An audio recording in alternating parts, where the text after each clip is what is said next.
자, 오늘 말씀 같이 한번 제목 읽어볼까요? 시작. 축복은 하루아침에 이루어지지 않는다. 어디서 들어본 말 같죠?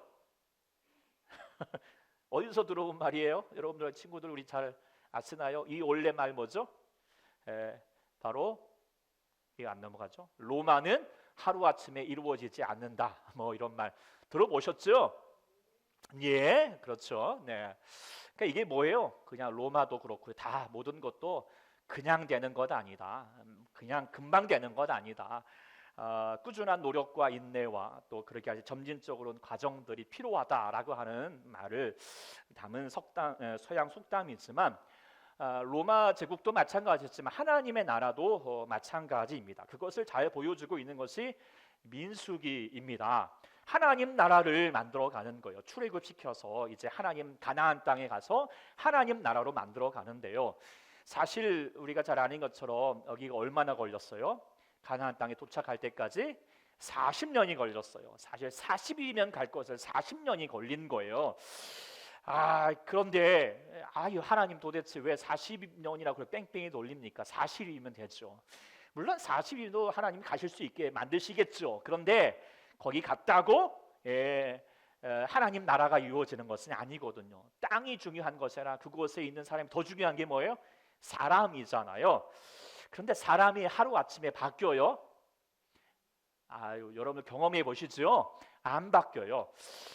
우리도 인정하잖아요. 하나님 백성들, 이스라엘 백성들도 마찬가지거든요. 늘 불평불만하고 철부지 그 노예 근성이 안 바뀌는 거거든요. 근데 하나님이 그냥 일단 해 이렇게 하지 않습니다. 하나님께서 하나님 나라를 이루기 위해서 하루아침에 이루지 않냐고 40년이 걸려도 기억고 변화시키는 말씀들, 이게 바로 민수기이고 또한 저희들도 이렇게 변화시키는 가운데 있는 줄 믿습니다. 그래서 로마가 하루아침에 이루어지지 않지만 또 도박교 보면은 그 하루하루가 모여서 로마가 이루어지는 것처럼 하나님의 나라도 마찬가지입니다. 하루아침에 이루어지지 않겠지만 그러나 그 하루하루가 소중한 것이죠. 그 하루하루가 모여서 주의 나라, 주의 백성들 축복의 역사를 이루어가는 것이다 라고 하는 것을 우리가 또 기억해야 할 것입니다. 오늘 본문은 그것을 잘 보여주고 있는 내용인데요.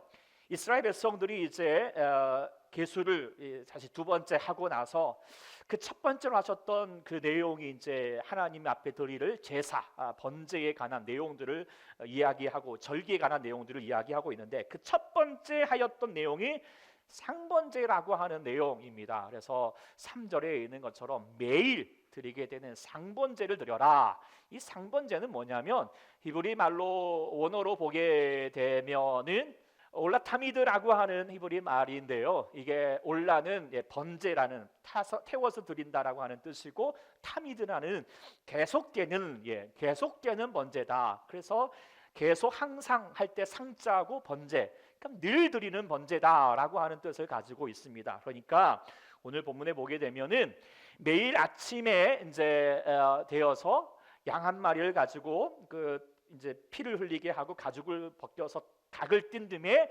제단 위에 이제 이렇게 벌려 놓은 상태에서 밀가루, 이제 여기 고운 가루 밀가루지만 10분의 1 예방 2.2kg를 이렇게 2리터를 이제 기름과 더불어서 같이 섞어서 이렇게 이제 태우게 됩니다. 그 태우고 날 때쯤에 독주라고 되어 있지만 포도주를 그 전제 위에다가 뿌리게 되죠. 그러면 그 뿌리게 되면서 향기가 이렇게 나게 되면서 하나님께 향기로운 제사를 드리게 되는 거, 그것을 아침에 9시경 정도 하고요. 그런데 아침에만 하지 않고 뒤 보면은 해질 때에도 약 한 저녁 5시 정도에 이것을 또 하라. 3시 정도 이후에 또 하라라고 되어 있어요. 그것을 매일같이 하는 제사가 바로 상번제입니다. 자, 쉬워요? 어려워요? 어렵죠. 매일 이렇게 하라. 우리가 이 말씀을 어떻게 받아들여야 될까요? 우리가 이 말씀 그대로 우리가 매일 그렇게 양을 잡고 뭐 이렇게 할 필요는 없습니다. 왜냐하면 우리 예수님께서 우리의 완전하고도 가장 최선의 속죄 제물이 되어 주셔서 단번에 희생 제물로 우리의 모든 죄를 사하시는 놀라운 제사가 이루어 주셔서 우리는 그 감사함으로 예배함으로 나아가는 자가 되어 가면 되는 것이지요. 그래서 우리가 그 문자로 그것을 우리가 받아들일 필요는 없겠지만, 그러나 이 번제의 형식을 따르지 않아도 되겠지만, 그러나 이 번제, 이 상번제를 드리게 되는 그 의미와 뜻을 우리가 분명히 따라야 할 것입니다. 그것이 우리가 성경 말씀을 지금도 읽고 묵상하는 중요한 의의겠지요. 그렇다면 왜 하나님께서 이 상번제, 매일 이렇게 예배를, 하나님께 제사를 드리라고 하였을까? 정말 쉽지가 않음에도 불구하고 왜 이것을 아침과 저녁으로, 이를 통해서 이스라엘 백성들을 하나님의 백성으로서 이렇게 이끌어가는 과정, 그것에 어떤 의미를, 어떤 뜻을 가지고 있는 것인가라고 하는 것을 묵상할 필요가 있는 것입니다. 왜냐하면 우리들도 여전히 하나님의 백성으로서 어때요? 완성이 됐습니까? 안 됐습니까?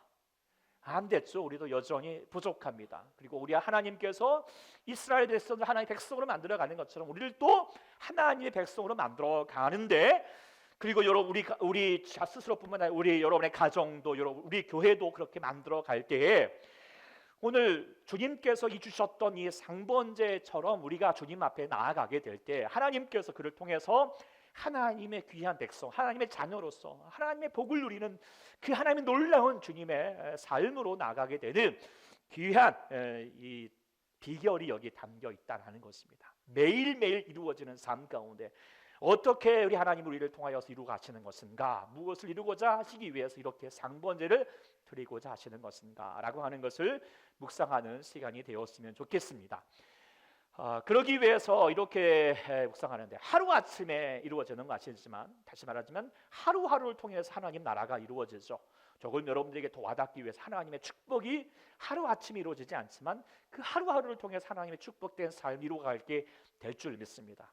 그렇다면 그 하루하루 속에서 우리가 매일 드리는 이 상번제처럼 어떻게 하나님께 나갈 것인가, 무엇을 우리 가운데 이루어갈 것인가 라고 하는 것을 보여주게 되는데요. 그 첫 번째는 무엇이 하루하루를 통해서 이루어지는 것인가, 그것은 먼저 다음 세대의 신앙이라는 것입니다. 그래서 우리 같이 한번 여기 있는 것처럼 작은 글자까지 같이 읽어볼까요? 시작. 다음 세대의 신앙은 하루아침에 이루어지지 않는다. 그런 것 같죠? 네. 사실 이 말씀이 주어지는 때를 좀 우리가 집중해 볼 필요가 있는데, 이스라엘 백성들이 출애굽하여서 이 광야에 갔지만 우리가 지난주에 봤던 것처럼 말씀을 잘 들었어요? 안 들었어요?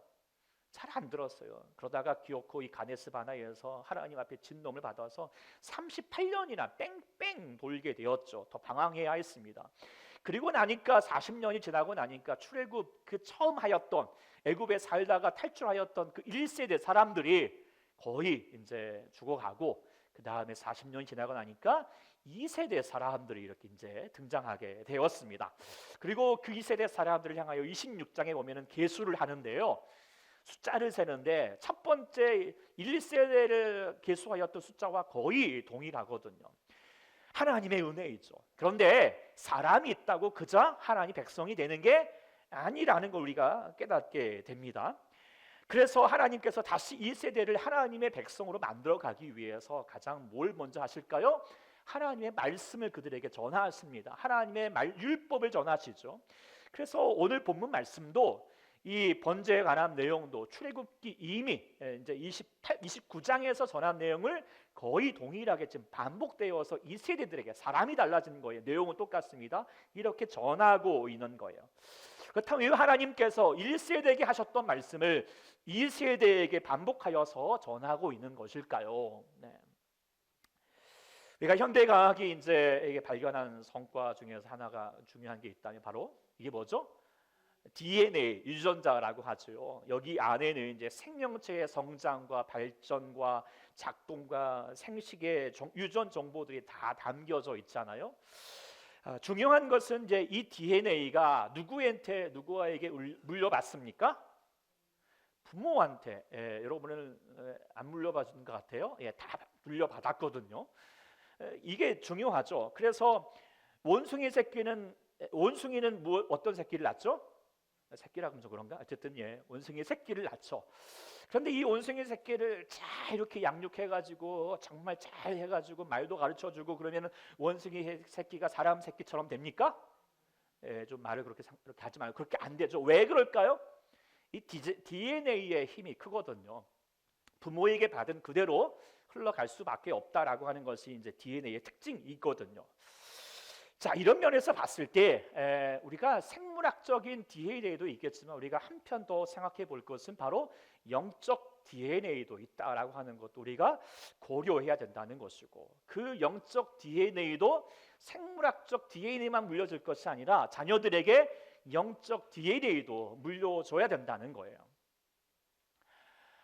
우리가 마태복음 1장에 보면은 하나님 예수님의 계보를 족보를 이렇게 이제 열거하고 있는데, 첫 번째 보면 아브라함이 누구를 낳았다고 했죠?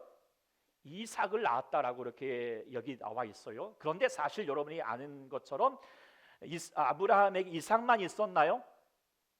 사실 그에 더불어서 이스마엘이 있었어요.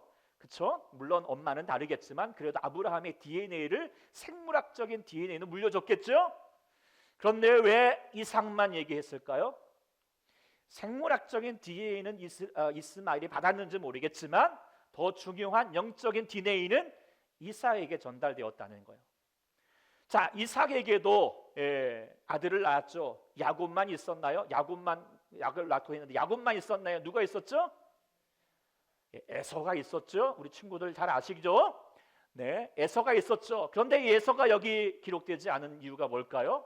마찬가지예요. 네. 생물학적인 DNA는 에셀이 받았는지 모르겠지만 영적인 DNA는 야곱만 받았다는 거예요. 야곱에게는 뭐예요? 유다와 그의 형제들을 몇 형제들이 있었죠? 12 형제들이 있었죠. 다 기록해주고 있어요. 왜 그럴까요? 물론 유다가 하나님 예수님의 족보에 흘러가고 있으니까 유다도 얘기했지만 그의 형제들까지도 얘기했어요. 왜 그럴까요? 하나님의 영적인 DNA가 이 모든 12 형제들에게 다 전달되었다라고 하는 것을 이야기해 주고 있는 것이죠. 우리가 자녀들을 낳아서 우리가 이렇게 양육해 갔지만 하나님의 은혜로 이제 하나님의 지으신 바에 따라서 우리가 생물학적인 DNA가 그들에게 자녀들에게 전달되어서 이렇게 닮고 싶지 않아도 닮아가는 모습들이 있잖아요. 근데 중요한 것은 우리가 생명학적인 DNA만 전해줄 것이 아니라 영적인 DNA를 반드시 전해줘야 된다는 것입니다. 이 영적인 DNA가 전달되지 않으면 여기 말하는 것처럼 생물학적인 이 DNA를 받은 자녀로서 자녀로 살아가는 것이 아니라 영적인 DNA를 받은 자에게 하나님의 축복된 자녀로서 살아갈 수 있다라고 하는 것. 여러분의 자녀는 어떤 것 같습니까? 우리가 그렇다면 우리가 어떻게 영적인 DNA를 전해줄 수 있을까요? 어떻게 사람이 그 하나님의 뜻대로 살아갈 수 있는 귀한 모습들을 형성할 수 있을까요? 하나님께서 어떻게 하나님의 형상을 살아있게 해주셨나요? 무엇으로 하셨죠? 말씀으로 하셨다는 거 우리가 성경은 늘 강조하고 있습니다. 영적 DNA는 말씀 안에서 이루어집니다. 할렐루야! 그리고 그 말씀이 이루어지는 공간이 바로 다른 것 없습니다. 예배이죠.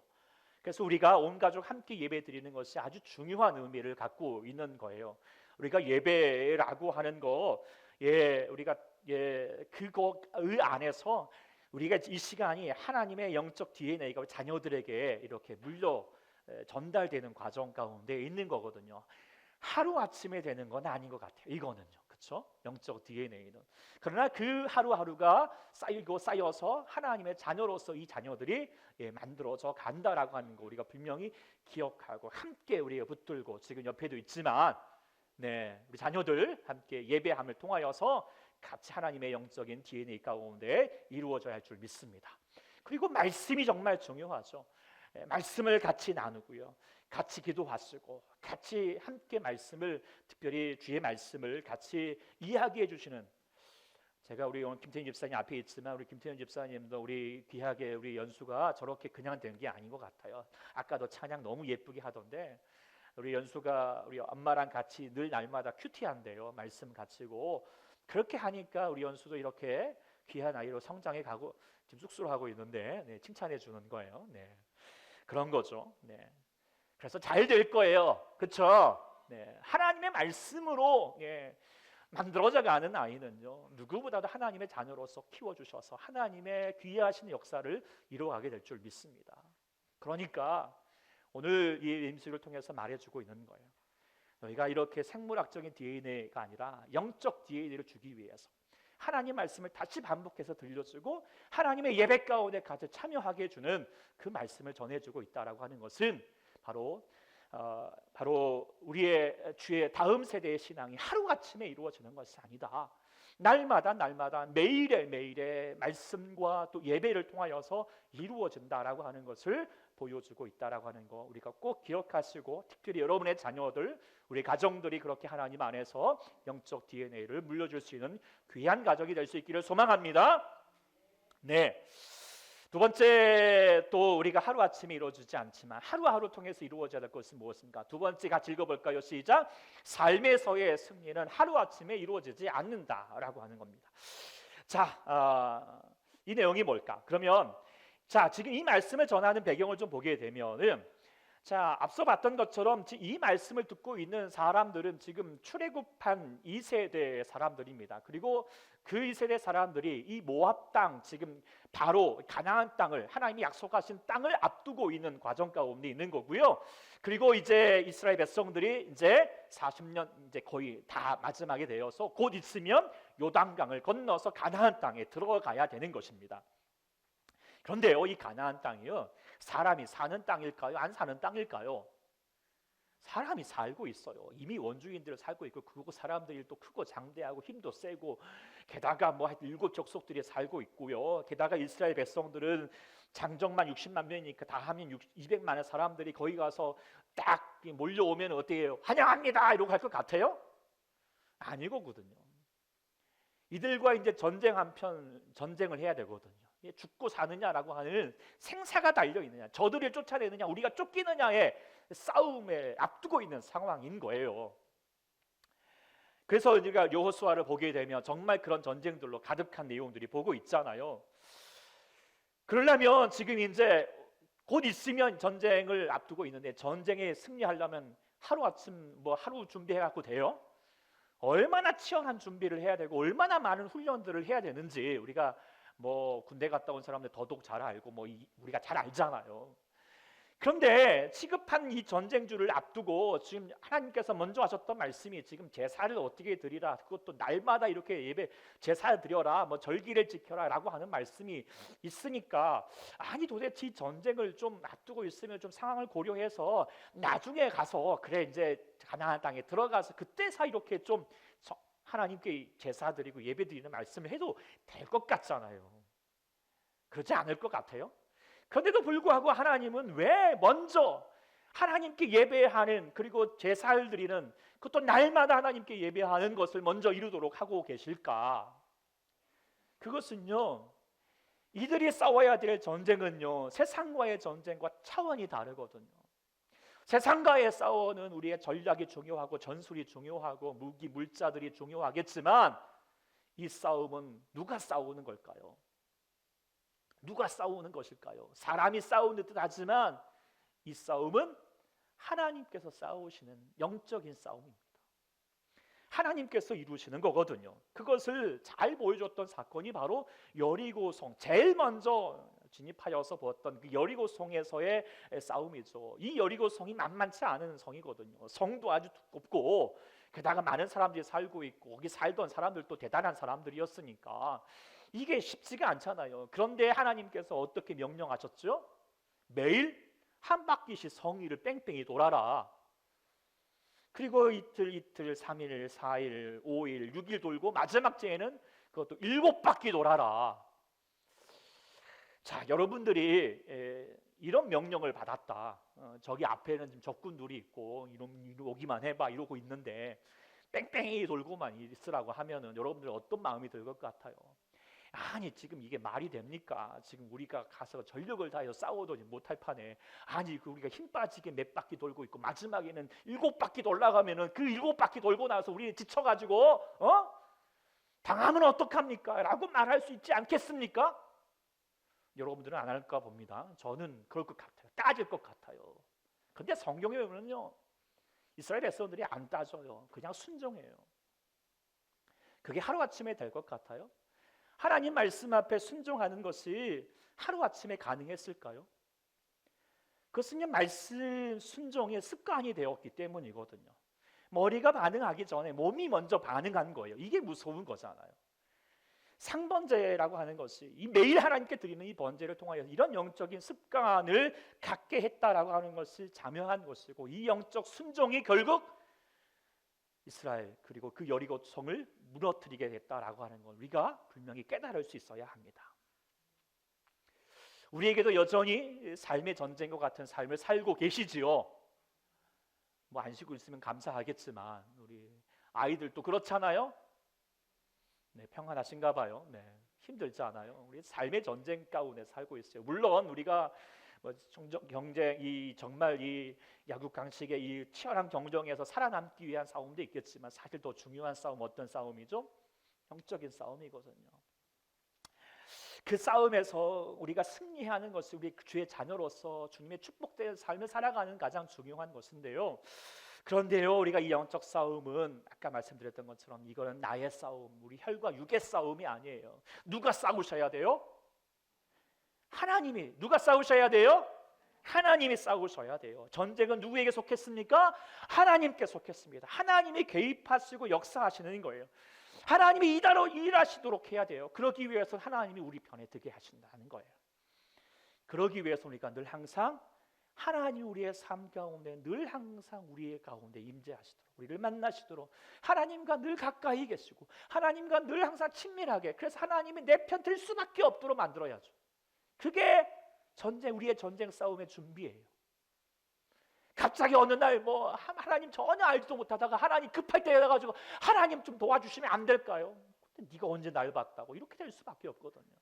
하나님의 승리의 역사는 하루아침에 이루어지는 것이 아니에요. 매일매일 하나님과 늘 가까이 하고 그 말씀 앞에 나아가고 하나님이 우리 편 늘 항상 계시는 삶을 살아갈 때만 그때 더불어서 우리의 삶의 진정한 승리가 이루어질 줄 믿습니다. 하루아침에 이루어지는 게 아니라는 거예요. 늘 항상 하나님 안에서 하루하루 늘 항상 주님과 함께 친밀한 삶을 살아가는 자에게 승리의 삶이 이루어지게 될 줄 믿습니다. 그걸 보여주시고 있고요. 세 번째는 뭘까요? 그것은 삶의 중심이 하나님을 향하는 것이 하루아침에 이루어지지 않고 하루하루를 통해서 이루어진다는 것입니다. 상번제 아까 말씀드렸던 것처럼 언제 드렸냐면 아침에 먼저 드렸어요. 그리고 아침에 아까 말했던 것처럼 한 마리 가지고 각을 띄고 소제와 더불어서 기름과 포도주를 밟아서, 이런 복잡한 과정을 아침에만 했지만 또 언제 해요? 저녁에도 하거든요. 그러면 이제 자료에 해보면은 약 한 3시간 정도 걸려요. 그리고 또 치우는데 한두 시간 걸리고 나죠. 9시에 해가지고 그걸 하면 오후가 넘어가요. 그러면 또 한 3시에 다시 하려면 어떻게 해요? 또 바빠요. 또 그때보다 저녁이 다 되는 거예요. 이게 거의 하루 종일 하나님 앞에 제사를 드리는 거거든요. 연기가 피어나고 있는 거거든요. 그렇게 하루 종일 제사가 진행되면서 또한 우리가 생각해 볼 것이 있는데, 그 제사 앞에 우리가 이스라엘 백성들은 뭐 하느냐? 이스라엘 있는 것처럼 민수기 2장 있는 것처럼 이스라엘 백성들이 이렇게 텐트를 이렇게 쳐서 이제 광야에서 살고 있는데요. 그 텐트를 칠 때, 그 텐트를 치면 입구가 있잖아요.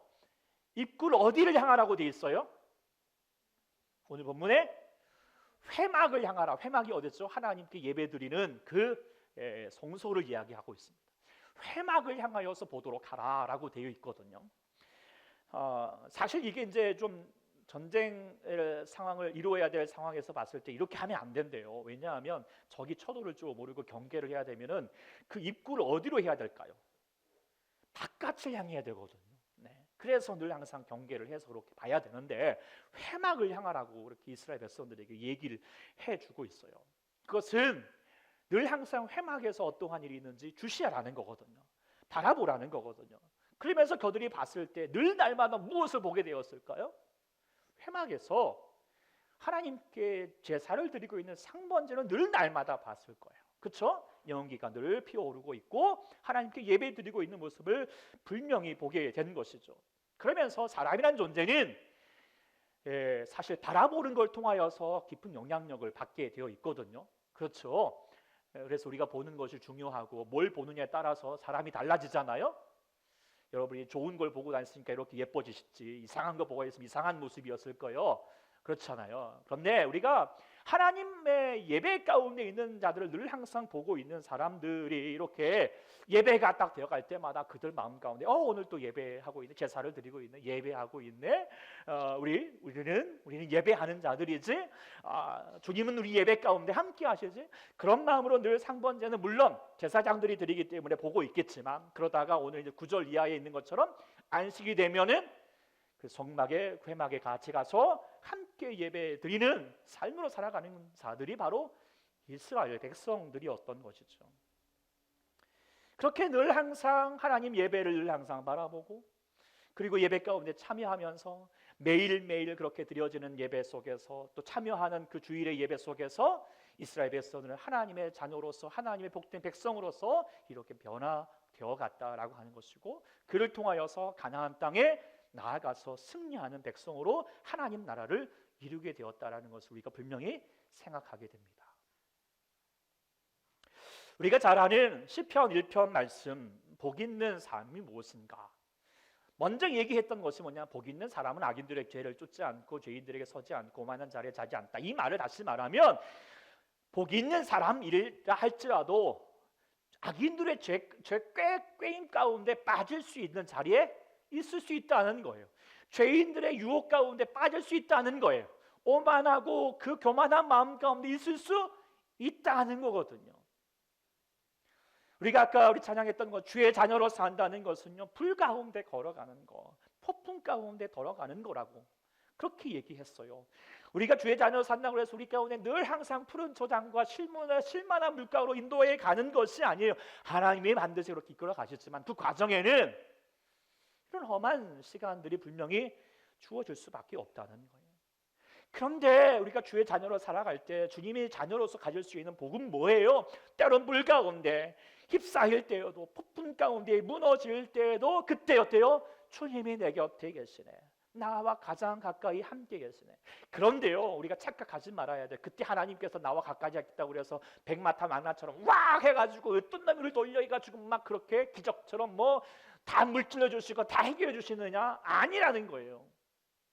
하나님은 기적처럼 우리 가운데 역사하시는 일이 이를 통하여 하나님의 자녀된 삶을 살아가는 것이 아니에요. 이스라엘 백성들이요, 수많은 하나님의 기적을 봤거든요. 뭐 그 애굽의 그 수많은 재앙 속에서 이스라엘 백성은 살아남았고요. 홍해를 두 발로 걸어서 건너갔고요. 뭐 이 광야에서 물을 마셨고요. 그 메추라기 때가 와가지고 고기 파티를 하고요. 이런 말도 안 되는 일들을 봤어요. 그런데 그 기적이 하나님 백성 되겠습니까? 그러지 않아요. 잠깐일 뿐이에요. 좋을 때만 좋고요. 조금만 힘들면 이게 뭐야? 라고 불평할 수밖에 없는, 변화되지 않은 거거든요. 주의 백성은 유혹과 시련을 이기지 못하는 거예요. 복 있는 삶을 살지 못하는 거예요. 그렇다면 그렇다면 어떻게 복 있는 삶, 하나님 백성답게 살아갈 수 있을까요? 주의 자녀로 살아갈 수 있을까요? 오늘 말씀, 요절 말씀이죠. 같이 한번 읽어봅시다. 시작. 오직 여호와의 율법을 즐거워하여 그의 율법을 주의하러 묵상하는 자로다. 오직이에요. 오직 뭐예요? 이것밖에 없다는 거예요. 우리가 뭐 다른 거, 뭐 놀라운 우리의 뭐 기적 같은 뭐 이런 것들을 통해 이루어지는 것이 아니라 오직 무엇으로? 하나님 말씀으로, 율법으로, 그 율법을 어떻게 해요? 주야로 묵상하는 것이다. 아침뿐만 아니라 저녁에도 묵상하는, 마치 우리가 상번제를 드리는 것처럼 말씀 앞에 나아가는 것이라는 겁니다. 주의 복으로 사는 것은요, 하루아침에 이루어지는 것이 아닙니다. 주의 복은요, 로또가 아니에요. 그냥 갑자기 긁어가지고 아싸 그냥 벼락부자가 되는 것이 주의 복이 아니거든요. 우리가 뭐 세상 사람들도 알잖아요. 그렇게 벼락부자 된다고 그래서 그게 복이 아니라 나중에 저주가 된다. 그렇지 않아요. 하나님의 역사도요, 하루아침에 만들어가는 것이 아닌 줄 알아야 할 줄 믿습니다. 하나님의 복은요, 날마다 매일매일 차곡차곡 말씀을 우리 가운데, 우리의 마음에 쌓고 쌓아가면서 하나님의 은혜가 우리 가운데 누려지게 되고, 그를 통하여 하나님께서 일하심을 통하여서 우리의 삶에 정말 하나님의 철 따라 열매 맺게 하시고 잎사귀가 마르지 않으면서 그가 하는 모든 일이 형통하는 삶이 되게 되는 줄 믿습니다. 우리 사랑하는 여러분들이 정말 이 귀한 복을 누릴 수 있기를 소망합니다. 그러려면 매일매일 말씀으로 사셔야 된다는 거예요.